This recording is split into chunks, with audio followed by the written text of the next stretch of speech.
I'm Dr. Randall Jordan from Faces, and this is Dr. Stephen Curti, who is a fellowship-trained facial plastic surgeon that's going to be working with us for the next year. We're going to answer some of the most common questions that we get. We're going to start with some of the changes that take place with aging. I hear a lot of people say, what should I do at a certain age, whether it's 20, 30, 40, whatever. And I want to ask Stephen just to sort of give us his view of what changes take place with somebody who's in their 20s. Yeah, so I think in the 20s is when you really start to lose the baby fat a little bit. You start to look more like an adult, a little bit less like a kid. It's really the decade that facial aging starts, in my opinion, when you start seeing some fine lines, especially with movement.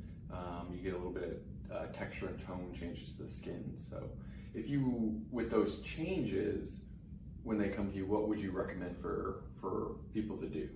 Well, like you and I've talked about, I think for everyone, the mainstay of decreasing your facial aging or of combating facial aging is going to be a sunscreen. You've got to wear a sunscreen, and you need to wear one every time you're out in the sun.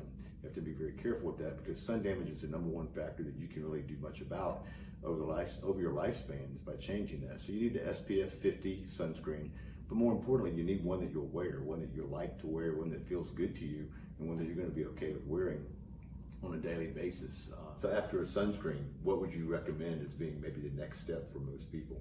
Yeah, I think in your 20s is when you start, it's when you start, like I mentioned, you start seeing those lines, those early lines forming.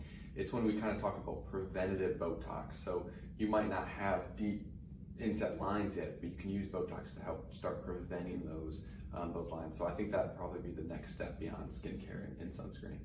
As soon as you start seeing some wrinkles, I mean, maybe it's time to think about that. I see more and more younger people every day coming in for preventative Botox.